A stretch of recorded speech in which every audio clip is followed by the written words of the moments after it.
когато е известно, че тия същите мухаджири бяха избягали в Цариград, та не са можали да пострадат от нашето село.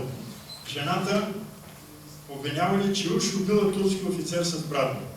В затвора тия наши хора много са мъчени, биеха ги да се признаят, но никой не се е признал, понеже са невинни. На жената са предлагали да каже за някои затворници, че са убивали турци, понеже тя не е посочила такива хора и нея са изтезавали. По три пъти на ден са ги биели от начало от 8 юни до 14 септември, когато и мен затвориха, и аз заедно с тях навързан пеш и откараха в затвора в Одрин. Една седмица след като бяха откарали нас, именно на 22 септември, един час преди да се стъмне, турците съобщили на нашите селени всеки да излезе вън от двора си и да чака. Ние се сещахме, разказваше ми един от село Иниджие, какво ще бъде. Всички се намираха в дворовете, докарват военни коли на 3 къщи по една кола и ни казват: каквото имате, товарете на тая кола. Хората, разбира се, няма какво да товарят и така всичките ни извеждат към Малко Търновската планина, която е на около 12 часа далеч, и ни оставят там в Странча, голи, боси, гладни. Само един мъж, Яни Михайлов, и жена му Мария с 3 деца, турците задържаха в селото, за да ги потъпчат. Този Михайлов още от началото беше затворен и мъчен, и за да не бъде обесен, му казали, че ще го оставят жив, ако се потурчи. Той от страх казал, че желая да се потурчи. По същия начин постъпиха турците и с околните български села, и също така ограбени и измъчени и изкараха в Малко Търновския Балкан, още не заед от български войски. Той е пълен и сега с хиляди нещастници българи, които ще измрат от глад и студ, а по-скоро не им се притече на помощ България. Видяхме вече каква е била участта на най-големото чисто българско село в Лозенградския район, село Иниджие.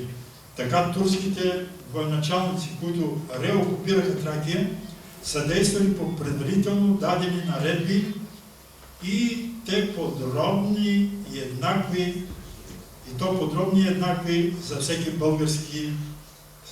всички български села. Бедни, бедни ми народе, с какво си заслужил тези мъки, каза професор Милетич. Огасна излязлото слънце на свободата от 1878 година. Мрак покри непорадвалата се тракийска земя. И в този мрак засия първото зарево на люти пожарища. Горяха села, гинаха кервани от жени, деца, мъже, като река потекоха на север, оставили дом, покъщина, добитък имот към границата, към свободните предели на родината. След голямата радост, освободени от Балканската война 1912 година, Странджа пламна като клада от различни страни. Подадоха си ръка, нож и бесило, огън и куршуми и заиграха лудо хоро. По мегдани и сокаци, купища безжизнени тела на обесени бащи и братя, на недоизгорели в пламъците синове и дъщери, на озлочестени и жестоко разпрани се така майки и сестри. Тежък и страдан път на българския народ, ала коренът му излязал по-жилък и от огъня, и от ятагана, за да пусне и отхрани ствол в България, от колежна, днешна, утрешна България.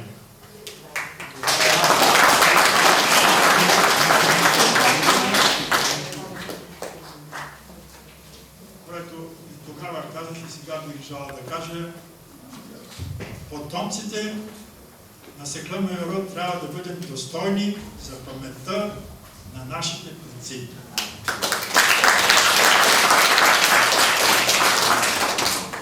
И позволете ми на дочерката Елена Ходжева да предоставя един екземпляр от този доклад, който беше изнесен на срещата 1984.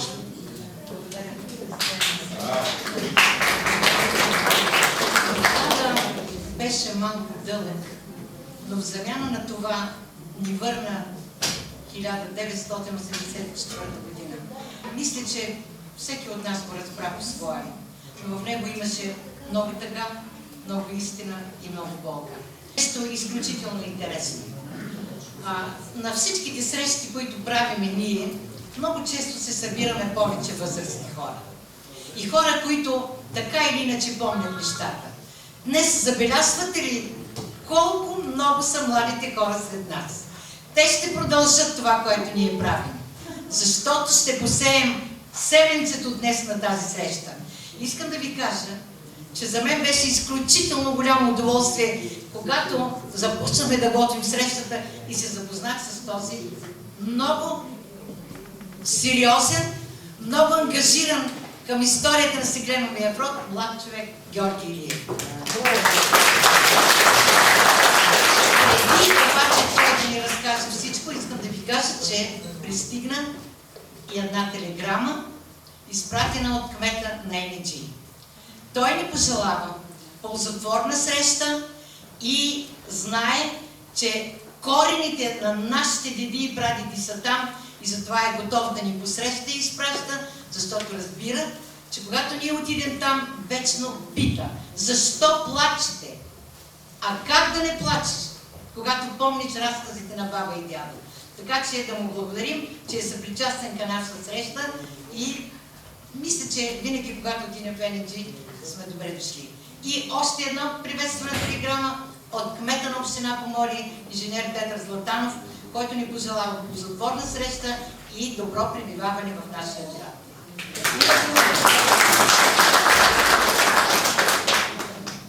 Благодаря. Искам да благодаря на ръководството на това читалище, че ни отдаде възможност да започнем тази учебна година с един урок по родолюбие, да направим още едно усилие да съхраним житейските ценности на предците си, за да ги предадем на по-младите и да ги предпазим от изкушенията, които предлага модерния свят.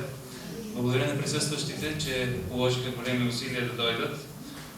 Тази среща не успяхме да я приготвиме на 100%. Затова още от сега обявявам, че 2013 година, по случай 100 годишнината от изгонването, прокуждането от бащиния край, ще направим вече по-цялостна, по-пълна и по-качествена среща с пълна програма.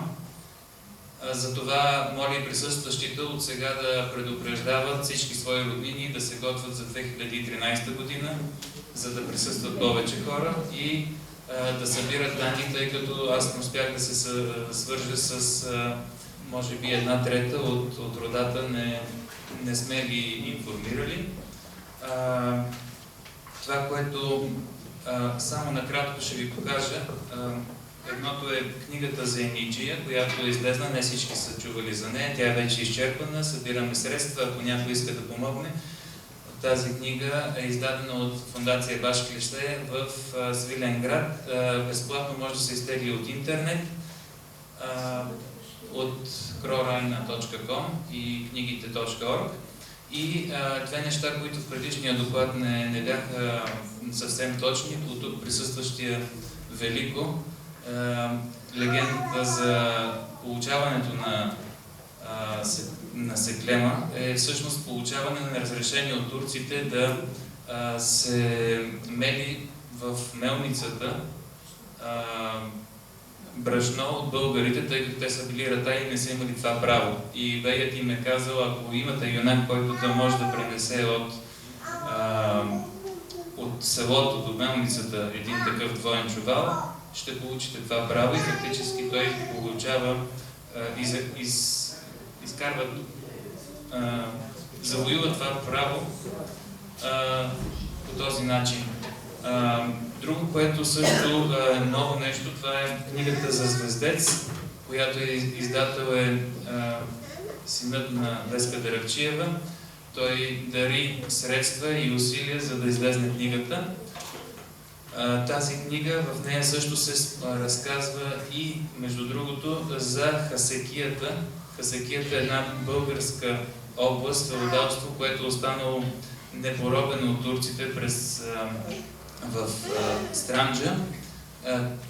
Много е интересна легендата и оказва се, че Христо Секленов, заедно с 17-те основоположници на село Ениджия, всъщност са дошли от селата Граматиково и Коево, които са принадлежали на тази Хасекия, т.е. от тази българска част.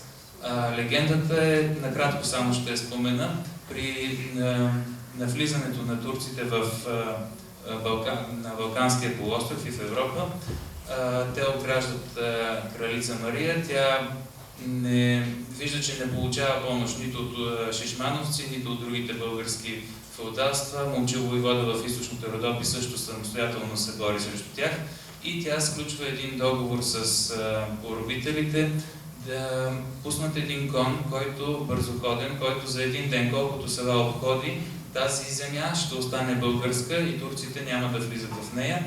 В тези села влизат Граматиково, Коево, Звездец и повече има в тази книга за Звездец. Ако иска някой да си я купи, тя е само 300 бройки са излезнали. С господин Иван Дарабчиев може да го пита.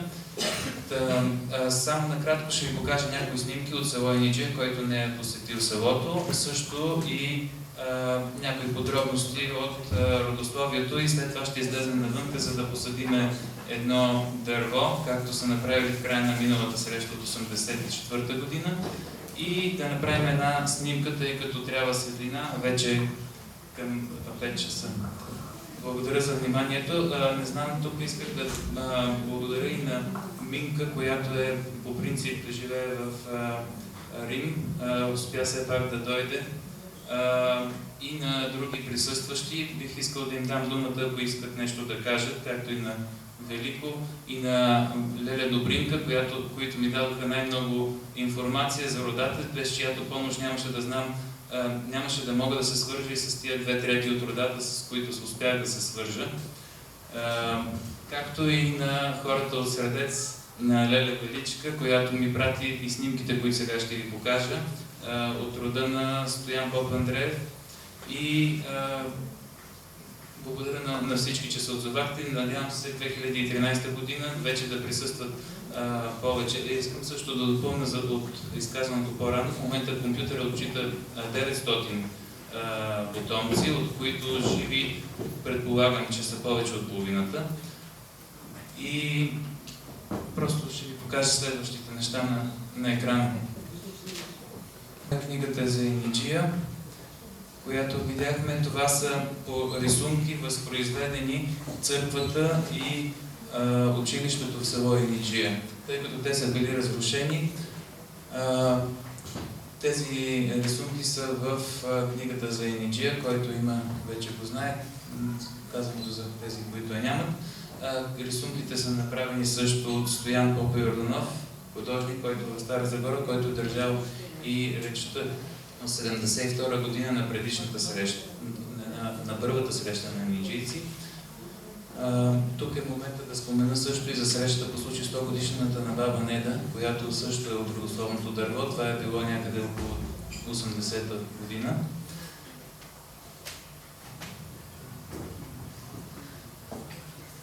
Ето тук е първата земляческа среща, състояла се на 15 октомври 1972 година в Бургас. Васил Попа-Йорданов от Стара Загора, учител, пенсионер, художник. Това е присъстващите, както виждате, може би са били повече и по-възрастни. За съжаление вече ги няма сред нас, но за това пък се надявам потомците им да поемат от тук нататъка. Това е в църквата Свети Константин Елена в Одрин, след нейното възстановяване преди 2-3 години. Това е снимката от предишната земля, нашата среща на родата. Се надявам сега да направим още една такава снимка за спомен на потомството. Родословното дърво от миналия път. Това е църквата в Средец. Не знам дали ще иска някой от Средец да разкаже повече, че тук всъщност е било гроба на дядо Поп Стоян Андреев, се намира при това дръвче тук. И всъщност цялото гробище само са премахнати кръстовете, не е заличено както е било по заповед, тъй като се е предвиждало да се направят тези два пътя от двете страни и в момента се работи с кмета евентуално да се възстановят тези неща. Това е свещеник Поп Стоян Поп Андреев. Ако някой иска да вземе думата, също съм готов да я дам. Това са съпругата му също.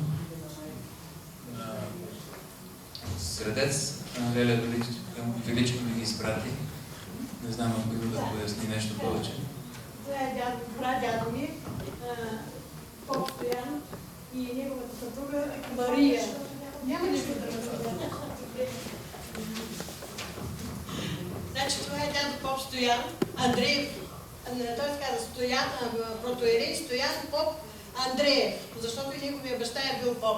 И това е съпругата му Мария, презвителя.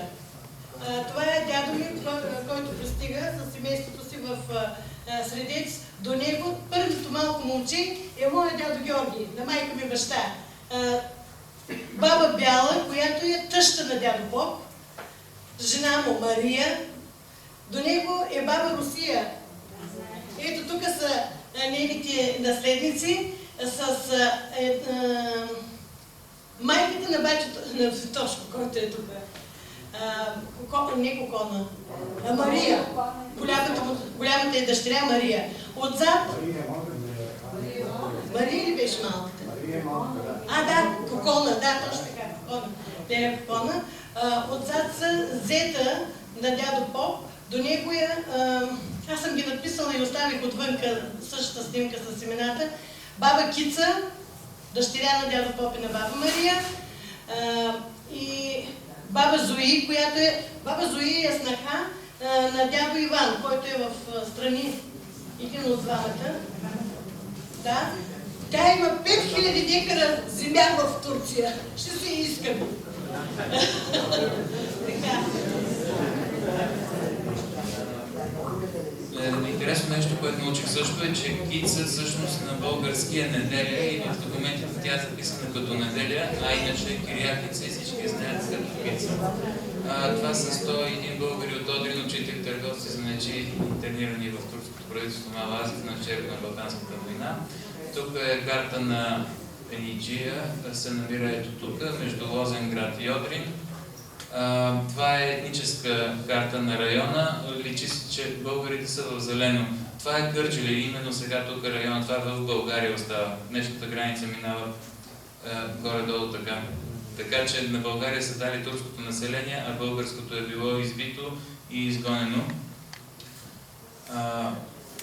Това е Любомир Милетич, автор на книгата "Разорението на тракийските българи". Интересно нещо за думата разорение. Тогава не е имало думата геноцид, която се създава от един евреин Рафаел Лемкин през 30-те години.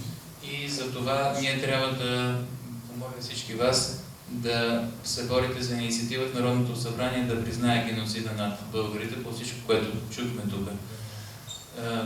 Да се докаже. Това е паметната плоча на Любомир Милетич в София, книгата, в която е живял, и къщата, в която е живял.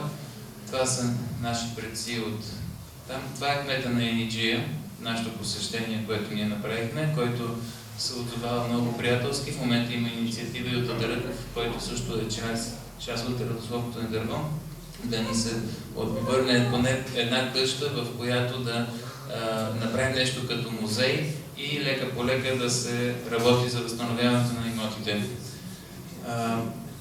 Това е кмета. Това са къщи в село Ениджия. При посещението са снимани.